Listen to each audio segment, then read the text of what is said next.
हाँ भाई ध्रुव राठी 2024 चल रहा है। भारत का कंपैरिजन बांग्लादेश से किया गया और भारत के हालात तो बांग्लादेश से भी कमजोर हैं। हिंदुओं की बहन बेटियों के साथ रेप करना हो, सेम वर्ड मोदी जी के लिए चिपकाया गया। भारत भी गलत रास्ते पे तो नहीं है। आर्मी जनरल शेख हसीना से कह देते हैं कि अब आप यहाँ से चल जाइए। कोर फंडामेंटलिस्ट लोग इस प्रोटेस्ट में इन्वॉल्व हैं। मैंने तो आज तक किसी पार्टी का समर्थन नहीं किया। INDI बीजेपी आपको ब्रेन वॉश किया जाता है। नमस्कार दोस्तों, आपको पता है 2024 चल रहा है और बांग्लादेश भारत से बहुत आगे निकल चुका है। ऐसा मैं नहीं, ऐसा ये बोल रहे हैं। जो लोग सरकार को सपोर्ट करते हैं वो इस फैक्ट पर बहुत कंसंट्रेट करके आपको कहेंगे ये देखो ये तो सिर्फ शॉर्ट टर्म चीज है, बाद में हम वापस आगे निकल जाएंगे।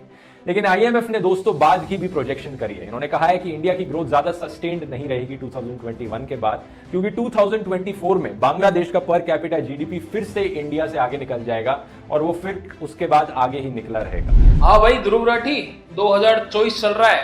बता दे भाई कितना आगे निकल गया बांग्लादेश।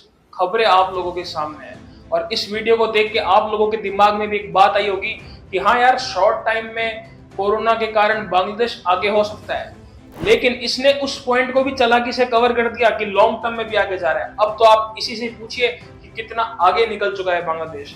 हालांकि इस प्राणी की आइडियोलॉजी हमारी रूलिंग गवर्नमेंट से अलग है, परंतु बार बार रूलिंग गवर्नमेंट को टारगेट करने के नाम पे देश को नीचा दिखाना बड़ी गलत बात है। एक बार इस वीडियो की डेट देखो, 30 अक्टूबर 2020।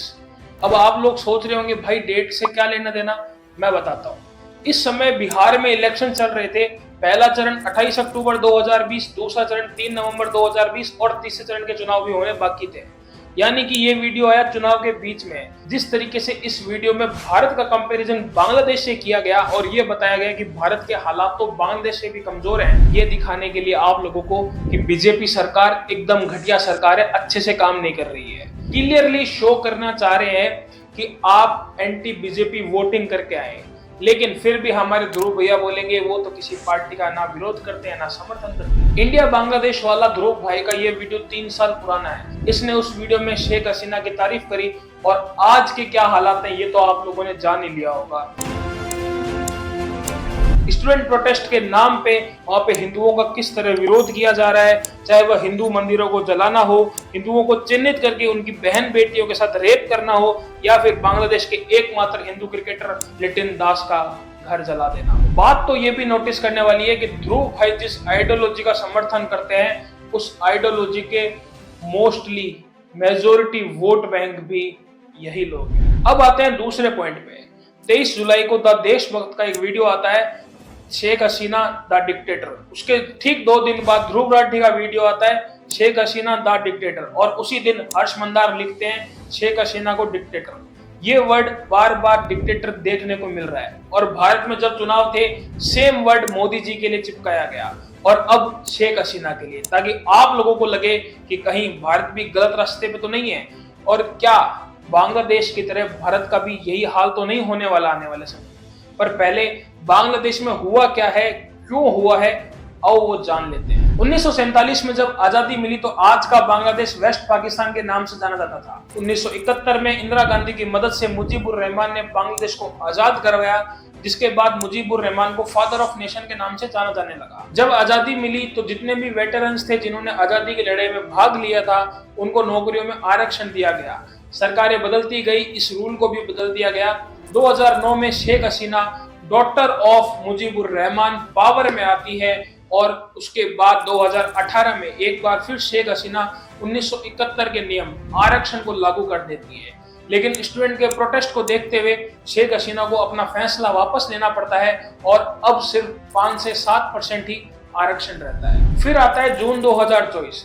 हाईकोर्ट एक डिसीजन सुनाता है कि शेख हसीना ने जो डिसीजन लिया है इस आरक्षण को हटाने का, यानी कि वेटरन्स को जो आरक्षण मिल रहा था उनसे वापस लिया गया था, अब 1971 के रूलिंग के तहत उनको वापस आरक्षण दिया जाता है।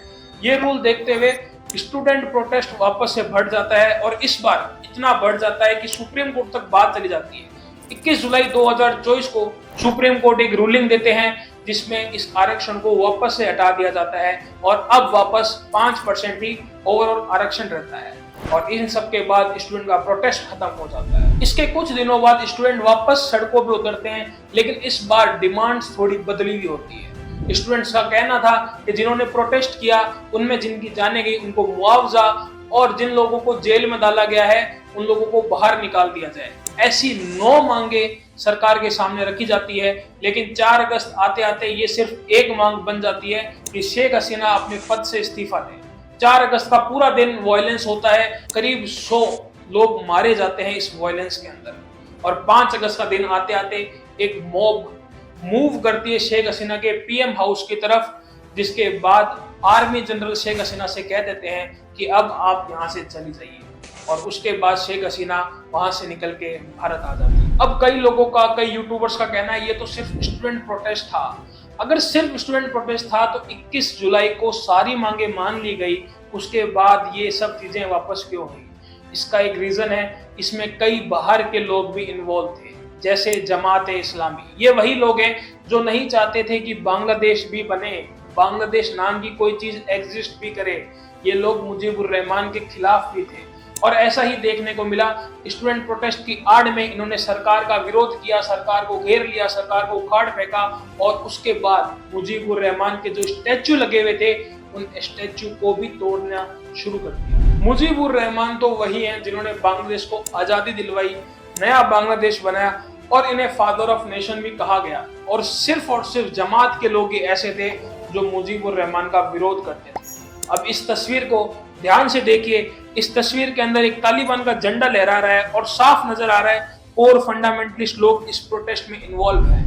साथ ही कुछ लोगों की मानसिकता देखिए, शेख हसीना का घर लूटने के बाद किस प्रकार की फोटोज क्लिक करवाई जा रही है।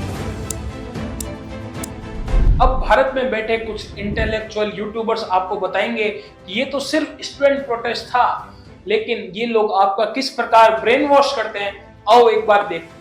इनसे मैं एक ही बात कहूंगा, आखिर जातिवाद खत्म करने की बात क्यों नहीं कहते? कास्ट बेस्ड क्राइम खत्म करने की बात क्यों नहीं करते कभी? ये जो अखबारों में एड्स छपती हैं, ब्राह्मण लड़की चाहिए, राजपूत लड़की चाहिए, जाट चाहिए, बनिया चाहिए, इन कास्ट बेस्ड मैट्रिमोनियल एडवर्टाइजमेंट्स को क्यों नहीं बंद कर दिया जाता? इस वीडियो में बड़े अच्छे तरीके से जातिवाद को खत्म करने की बात की गई है, लेकिन ग्राउंड रियलिटी पूरी तरीके से चेंज है। ये जिस पार्टी का समर्थन करते हैं वह पार्टी जातिगत जनगणना करवाने की मांग कर रही है, लेकिन इस बात पे कोई वीडियो नहीं बनेगा, क्योंकि हमें सिर्फ बीजेपी से दिक्कत है, मुद्दों से कोई लेना देना नहीं है। अब ये महाशय आके कहेंगे कि मैं तो किसी पार्टी को सपोर्ट नहीं करता, मैंने तो आज तक किसी पार्टी का समर्थन नहीं किया। भाई 2 पार्टी INDI बीजेपी, सोचो ये 2 पार्टियां चुनाव लड़ रही है, मैं इस पार्टी के खिलाफ बोले जा रहा हूँ, तो ऑब्वियस सी बात है ना, जब ये भी गलत है तो मैं बोल नहीं रहा हूँ, तो ये पार्टी का मैं समर्थन कर रहा हूँ, मेरा सॉफ्ट कॉर्नर है। तो ऑब्वियस सी बात, आप लोग दिमाग लगाओ कि किस प्रकार एक पार्टी के खिलाफ बोल के आपको ब्रेन वॉश किया जाता है, सिर्फ उसी के मुद्दे बताए जाते हैं, दूसरी पार्टी की कमियां नहीं बताई जाती। इसी को बोलते हैं ब्रेन वॉशिंग। अब आप लोगों के हाथ में है कि क्या सिर्फ उन्हीं लोगों का साथ देना है जो ऑल आइज ऑन रफा चलाते हैं। ऑल आइज ऑन रफा के लिए एक टूल किट चालू होती है, पूरा बॉलीवुड सिस्टम, बड़े बड़े स्टार, बड़े बड़े यूट्यूबर्स लग जाते हैं। लेकिन all eyes on Bangladesh Hindu कितने लोगों ने चलाया? 1-2 यूट्यूबर्स को छोड़ दें तो किसी ने नहीं चलाया। अब लोग मेरे से पूछते हैं भाई तू एल्विश का समर्थन क्यों करता है? भाई इस मुद्दे पे भी चेक कर लेना किसने स्टार्ट किया और कितने लोगों ने अभी तक इस मुद्दे पे आवाज उठाई। बाकी वीडियो पसंद आया हो तो इस वीडियो को लाइक कर देना। एक ही रिक्वेस्ट करूंगा, कम से कम 10 से 15 लोगों को शेयर करना, उनकी आंखें खोलना। चैनल पे नए हो तो सब्सक्राइब कर लेना। सोशल मीडिया हैंडल्स डिस्क्रिप्शन में है, जुड़ सकते हो मेरे साथ। कोई वीडियो बनाना हो किसी मुद्दे पे तो मुझे बता सकते हो। राम राम।